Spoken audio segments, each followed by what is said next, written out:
8, 7, 6, 5, 4, 3, 2, 1.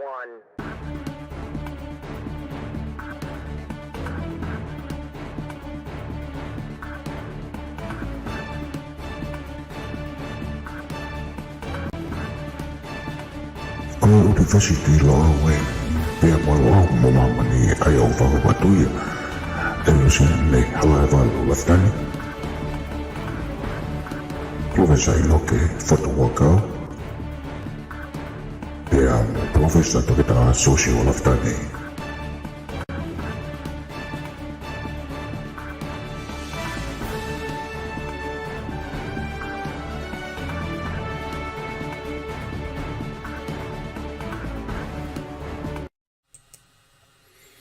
o kou whamarumaru atu i he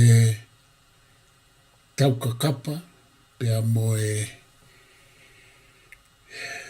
tae maha kurea, tae mauea ai nau whakahewani mo whakawhawha o i ai.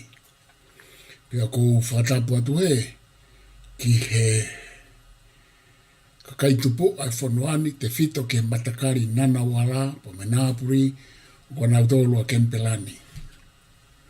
Ai au kou whahoha atu pe mehe maananga a Kempela o i University lo au. Pia kou whapapa atu e ki he tahine Princessi la tufu i peka tuku aho ka koe i kalawhikaulahi o Australia o Tonga ki Australiani une me aheni pe behe ki ano ka ai ngā hi haa, ai kautahi whanua, whare a matapure, ai kautaki lotu, ai kautaki, pa mai tonga ko toa pēa o sia i tau whanau. I he tapa o e kolopea mo mea mai, pe te mo mea mai ki he polokalama koe ni, koe lo au mo mama ni, koe mawhai pure, mawhai, pe koe prerogative power, o e tamatui. Aia o kou iheni mo e ku whaafe pe me he mananga tonga, ko holosini wata pe ko mo tupou mo lotuma aia ko e se aia o e haalo au komiti pe me i tonga, na e amanaki ke mau tokotolu heni mo profesa i nakfotu wakau, ka kwa i kene lava mai, ko ia i te u whaion kure reita hake ma hanga o whenga ange ke ma tātara ngai mo ma ki hanga o wholahi atu.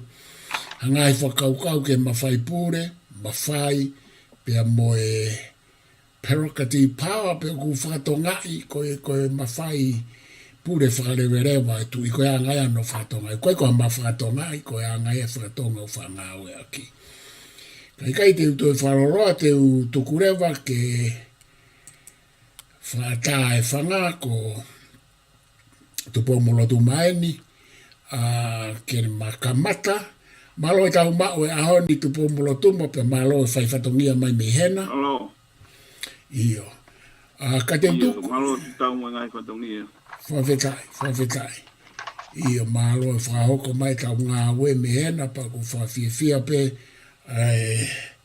na onu mau pe o tau wakaki mo pe ko mo i na foki o ku whakalotolahi pe mo kawa i pia he lau e ngai whatongia e lo au, whatongia ke whamiri mo i whanua mo whai mai mei hena.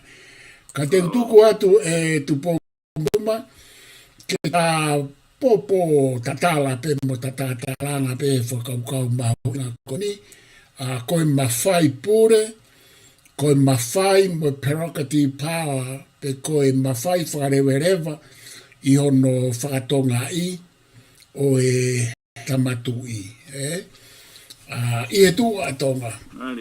Ka kou, kore peke ki lave ki ai ke fo i kupu i rea e tolu ko e nipa te utuku atu ke kamata mai koe kono wha uhinga i koe whakatonga u kautala noa koe mawhai pure, pe o ku whapapalangi koe political power, koe mawhai, pe koe mawhai topu tapu e tu i, ai koe mawhai pure e tau ka anoa whatonga koe hau, koe mawhai whakai hau, mawhai pure whakai hau.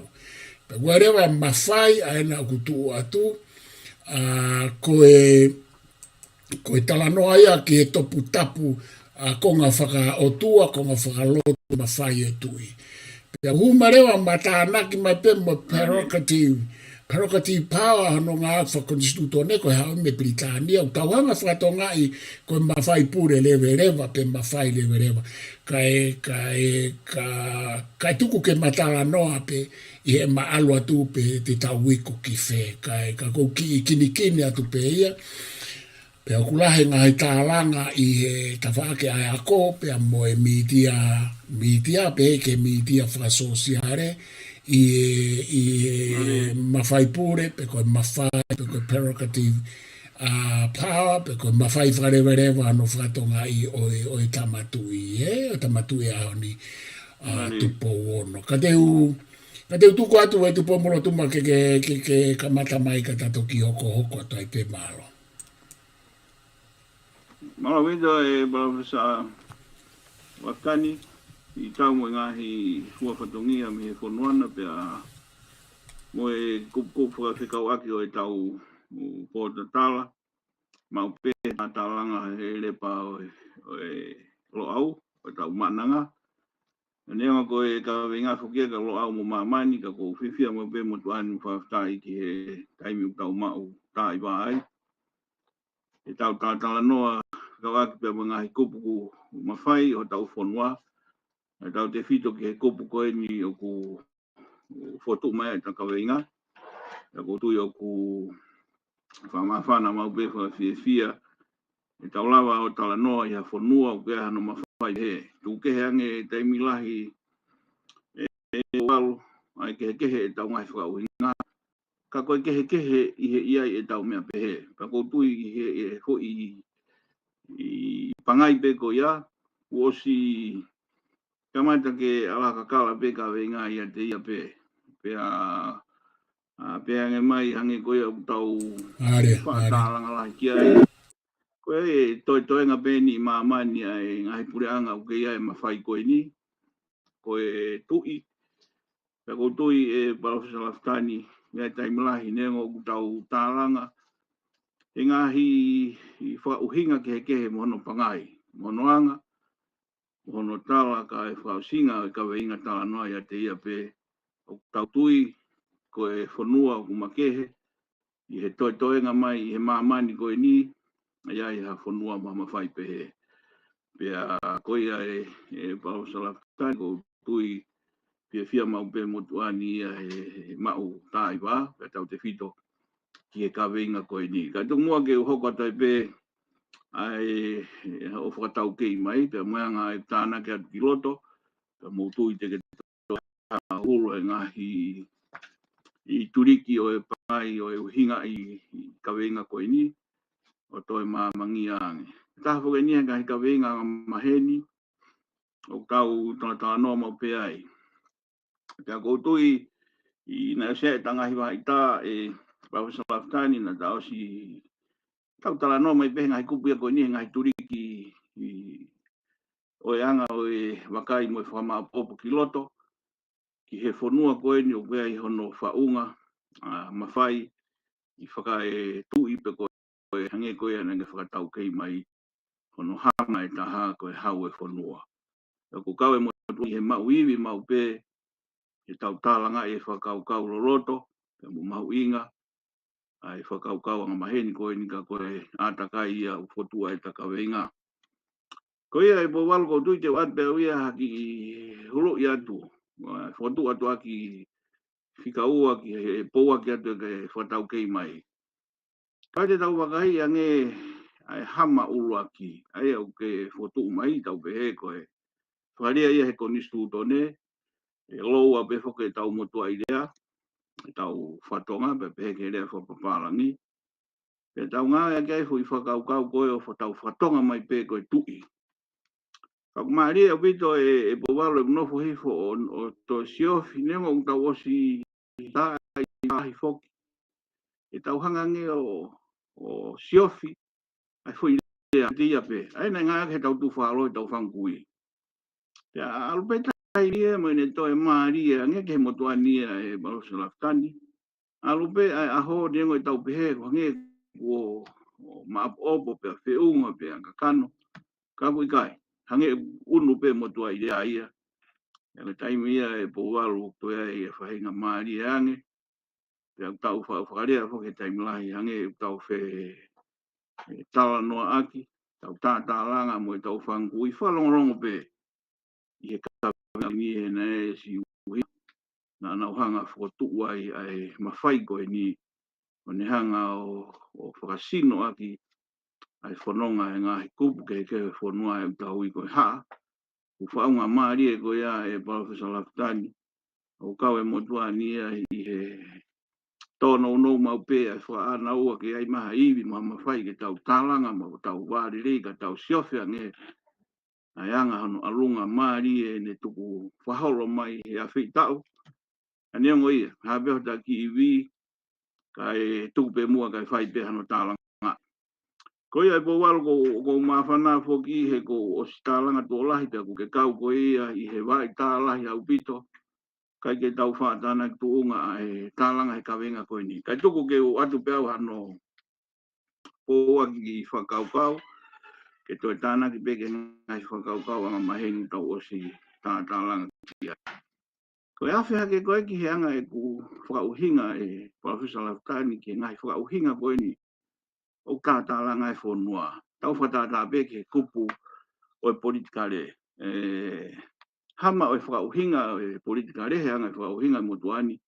Me he whakauhinga o e anga whakafonua. He kua e beta imi e po walu anga e kuwakai ki loto o ku tatari mai e politikare mo no whainu hino lao mo no aten seniare. Ki hafo i vete o e kau pehe a anga o e siofi loloto mai me anga whakafonua. Ka e taimi lahi foki o hoko pe ngahi vete ko ia. Pe o se nge hange toni toi whakatupo ia e whahinga pe pakpaki. Pe go ia e go tui ko anga ia uhinga taha. E ma uiwi ke tau tālanga ia nge o foki ki he hama ko ia ko e hau e whanua. Aia ko e tau pehe hau e whanua e Professor Laftani hange ko e na ke tāna ki mai. O wikai ki aha no ngata anga e unu e tua pui pui ko ia. Pe ko e taha ia e ku ma uiwi ma upe ke tau to e siofi. Ai uhinga o e maanu mai e hui whakaukau ko e ni pia mo e sino ko ia i ho hono ngai tau kupu. Tapu ange mo e mawhai hau e whanua. Kau ku totonu ke tau to e tālanga e loloto. A e ni hā mai i he koni stutone. Tau te whito pe ki he tawal whitni ma. Pia mo hono hama ko ia to e loloto mo lolo ange. Ko e hau e whanua. Pia o ko whakahoa ia e Professor Laftani ke kawinga ko e kupehea ne nai. O ka inga he kupo o tau ki wakawakai o whakamapopo ange. E neonga te tau unu ka wai taimi o aonga e tau unu pa tau tu o to e wakai ki hema munga tau. O ka inga he kupo ia ko tepehe pe e Professor Laftani o lerei pe ke tau tālanga. O tō mamao au pito e fui whakauhinga ia te ia pe. Tau whakatata hange ko e tau ngā ake provocative power. Ka pate tau whakauhinga ma whai whakalewe lewa. Mea fuke tau whainga lea whakauhinga da toke he whakalewe lewa. E hao mo fui lea whakaparangia ko e dictatorship, whakadiktato. Aia ko uhinga e pehe koe ane nai koe o kurelei ke tau tātāranga hono lewe lewa i ha whakaukau, tātāranga i ha whakaukau. Pea mo ene tupure kina ia te ia pia o e mawhai whakalao ai i he koni stutone. Pea hawhi o alue ki he hama. Nei kai ki au pito ke uhinga pehe a hono whakasino. E hama koe a koe haa, ai hama koe a koe hau, ai whakafōtunga, nai haa mai he tawalu whitinima koe tui oi whanua. Pea kou tui e Professor Laftani koe fwoi whakaukau ia kou nofo mau pe o maari e ai, pea unu ai pe tau tātāranga ui kai pe ngata taimi. Ka ki he whakasino koe takawe i ngā kou tui, o tālanga i pe pa kou nofo o wakawakai ke taimi lahi koe aho koe e tā wakai ke tau tālanga i nai kau pe whoke ni he tau sino ngā ue i he motuani koe haa pa mo tala au tua. Ka he taimi ko tau whatonga e he matau hango tau whatata o tatu sia e misini o whanua koe whaka uhinga hala. Anu atu tā ngā ia o tāla i mea nei keki kau e mawhai o e tu ia he whakaukau o ka pau te siofi ake ai hama e whanua. Mga pau koe ke kau e ai hau e whanua he hama whakauinga. Te toa kita o mea ngahi pure anga kehe e Professor Laftani o whakauhinga ake a kai kehe. Te tonu pewe whakaukau i te ia e whanga ake he tapo tānoa. Ka koe whanua hala i nia ke te mai kita o ai ai whakauhinga koe ia. O tu i he hama e whanua te uki whoki atoa i kia hao tāna ki ai. Te toki hoko atu a ngahi ka weinga tala noa. I ono rao me koni skutone. Ka koutu i o maari e tā. Ai taimi whakahama ke hao e whanua. Ka uki whoki atu i hao holo i mai ai ka te toki hoko atu te whanga. Malo e poua. Malo abito. Tupo molotuma. Ko ai pe poine ua ko whilawe atu ke ai ka koe ko ngā lahi mai mea na ke tala noa ke ai o ku mahu inga pe mahino. Ka koe he kuke koe ko ngā uloa ki ko whilawe atu ke ai ko hohanga o whamanatu mai. O ku tau fia he koe mooni i mea ia o e whonua o koe ai hono tui. Pe koe uhinga ia e tatala noa ke whakaukau o e mawhai pure, mo e mawhai, koe uhinga koe hau e whonua. He ka pauna i kai ke aha hau e whonua, he kai ke tatala noa. He koe fo i tala noa koe ke mawhai pure, mo e mawhai, pe koe prerogative power, o ku mei whakate whito ia ki he pure anga whakatui, whakonistu tone pe mo e tui, pe koe tui.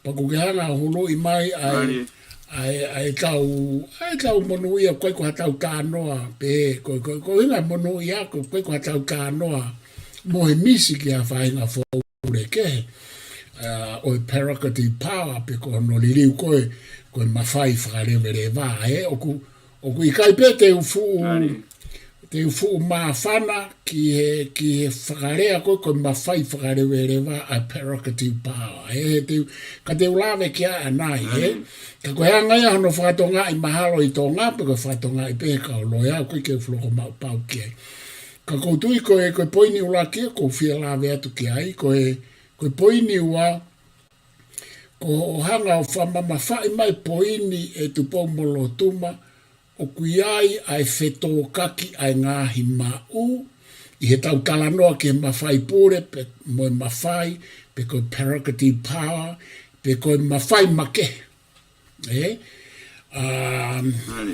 malawa pe i ku arake ai fo i whakatonga koe aka te au e whakaofeofia nia ke whakaukau prerogative power koe mawhai makehe ange o ene awhio pe koe mawhai makehe koe whakaukau ia ene hao me uvavanga koe whakapolitika re, whakapolitical philosophy ki e sovereignty, e whakaukau e sovereignty o e mawhai pure pe koe mawhai tau ataina. He waine whakawaku mo e tau ataina, Ka kou mahu inga ia ho tala noa ane nai ki he lahi ai fihi. I he tau tala noa. Pa kuke o mai foi poini mahu inga o pito he fihi he tau tala noa he mawhai o ene a fio. Kou tui koe poini mahu inga kou whialau whaoski ai kai tuku atu. Aena ke pehe. Ko hono uhinga koe tauhanga o mai ai whakakaukau whakatemokalati e lava peo tau whakarea he ngai whonua o kure papirika. Uloa kia. I he ngai whonua o kui aipe ai tu i ai hange ko New Zealand mo Australia ka aku kehe mei tonga. He ko tau tolu pe he tu koe a niu tau wofi taha he tu whamaman lahi e tala noa pureanga whakatu i ki Britania e umea lahi pe a hange ko kanata. He ku kaupe mo kanata i he keitu i ki Britania. Ai ko New Zealand, ko Australiani, kanata, te fito tuku keheangi ngai whunua Commonwealth ke. Ka koe whakakaukau ia. Koe tau tala noa i ki he mawhai pure, pe koe mawhai whakai hau. I he lau whakahange ko tānoa nai. Koe ne whakawaki moe hau ai tala e whunua, moe hau e ngahi haa, moe hau e ngahi haa tui. Koe tau tānoa pure oi tu i. Mawhai pure hau oi tu i. I tala noa whatonga. Tau uhinga ia ki hono mawhai ngā ue, mawhai whakatoa. Mawhai pure hau. Mawhai pure hau. Pe ke here vai mi hono mawhai topu tapu, kono mawhai whakalotu, mawhai whakaotua, o kuna whakataha mai. Pe koutu e koe foi whakataha ko ia, ai ko ui whakapapalangi ko Parakati Pā. He koe he kuhanga he ongo foi mawhai koe nio omi ai makehe ai mawhai pure oi tui.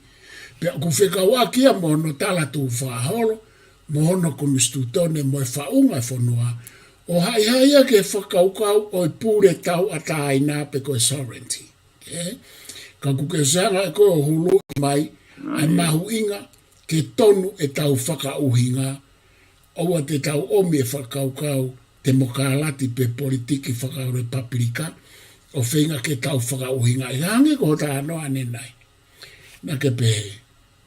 Oku, ko Parakati Pā, oku malawa ke aia he whainga ni, ko mawhai whakarewereba, i he whai whakatonga koe. Au te ai palaparema, e whai whakatonga koe, ko mawhai whakarewereba. He alu le vai ki ho whakarea anenai, he na ke whakarea au malawa ke pehe, oku mawhai whakatikitato. Oku ke ka whaaki ko ia.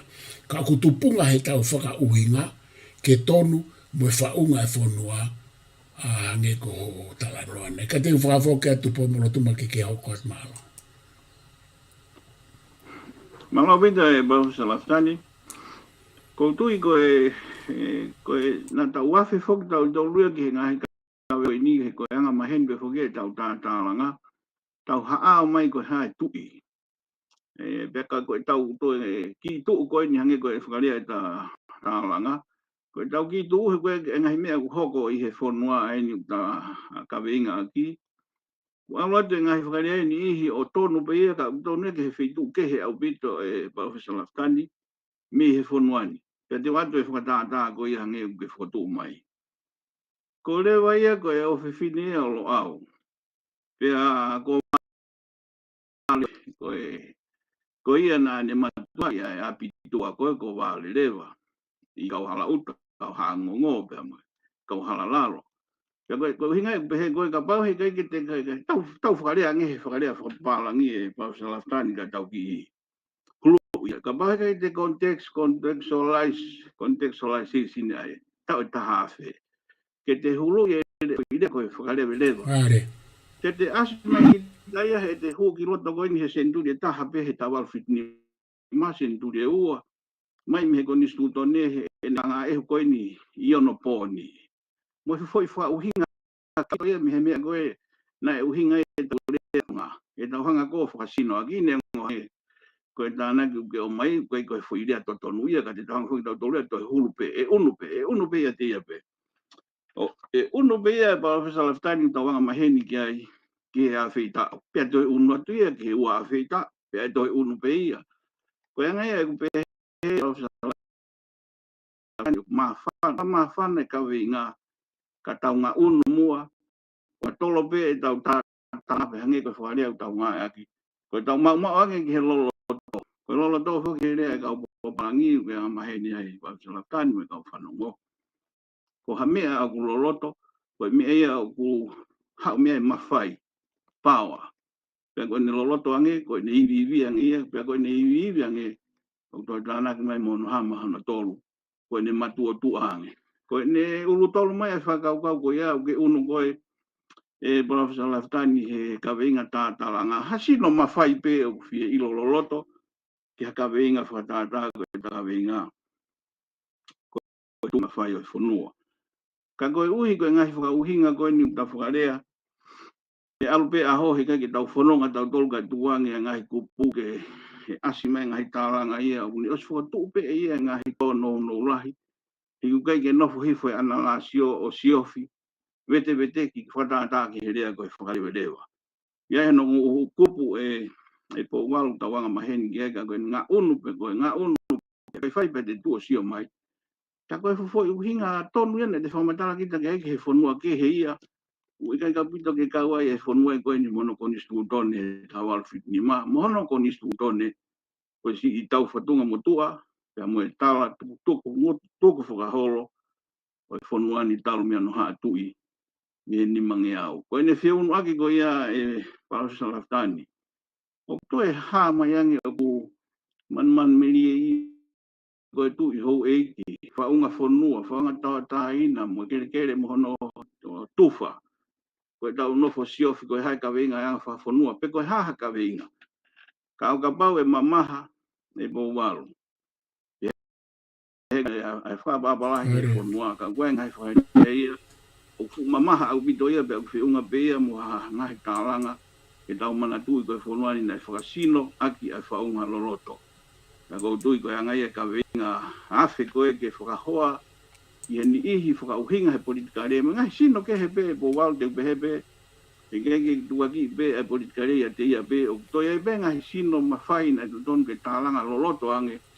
Ako asinga o nau toi taki mo ngai sino e koe ahe o mai ngai whakawinga o kufa o hinga mo tuani ko kawinga loloto ia o tonu mo taki mau iwi e po walo ke tau tātālangai o ta whatua te kawinga heilo na ia tai mua aho tau to nofo o wale reika tau to siofi ngai kawinga koe ni i whoke tu e walo ka to hoka tu ke ta kupto Walo beto tupo molotuma pea o kua ipe ai ki paraparema he ta polokalama koutui ko neti o ku kalamai e ni i o ku nau matamai o ku whaaki mate ang ka koutui ko konga ko ia ku o ke lava whaha tapure ki ai ko mea me neti pe ko mea me heni i he neti ko ni helere e taiminika ku kau sai pe tata noa pe tata noa pe hoko atu pe me ko ke hanga o tuku mai ko me ata ko fie lave atu ki ai ki ho whakaukau ai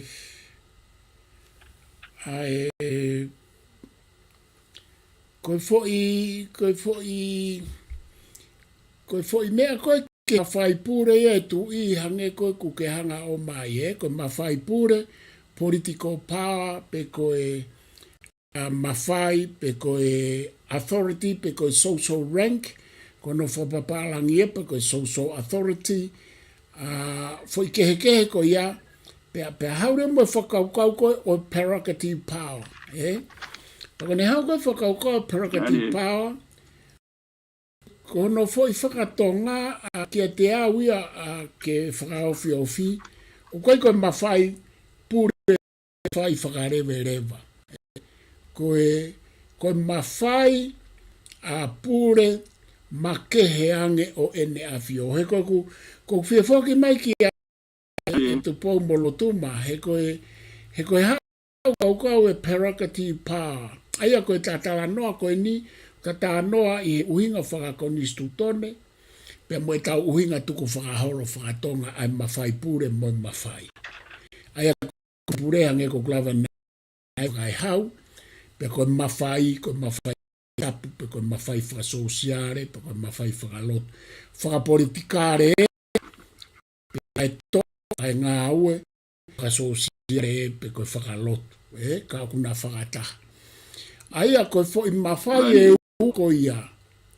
Ko mea kou tau ui whakapapalangi ko prerogative. He ko prerogative power, o kuhinga ia he tuu koe ko nistu tone koe apiritania, koe mawhai makehe o e tui, o kau aki mohono, pe koe mawhai pure makehe, o te kau aki mohono mawhai pure tau ataina.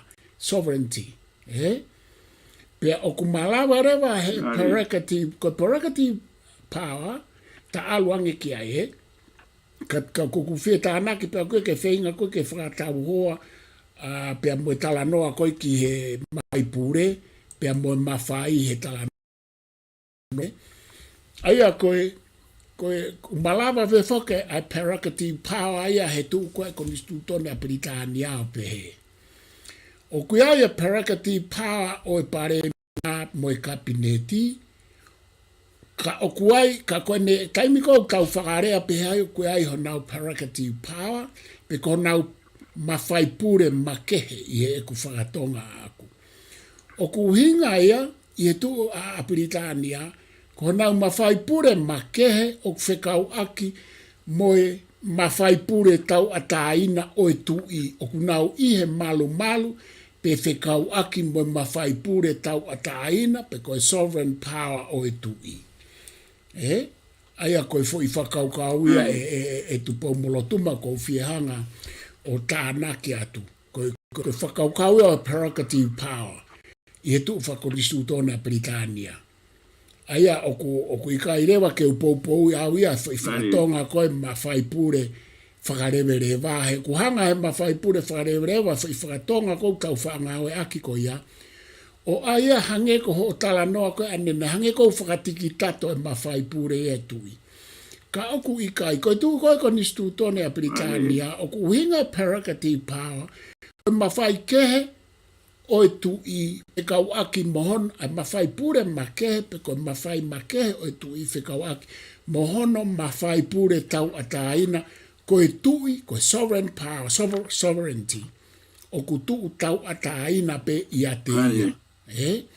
Aia koe tau pehere wa no tānake te whakaukau mawhai pure pe koe mawhai topu tapu. Mawhai pure hau pe koe mawhai topu tapu koe o e tui, ai o tau pehe, o ku uhinga pe ia ki he ngā ue ai pare mia mo e kabineti, ange koe tau sio ke isi ato.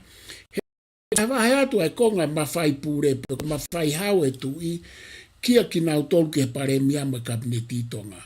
Uhinga bea ke he nau ngā ue aki ai mawhai pure makehe ko ia, o whelawe i pe i he malu malu o mawhai pure ai tui, ki he sovereign power koe o e tui.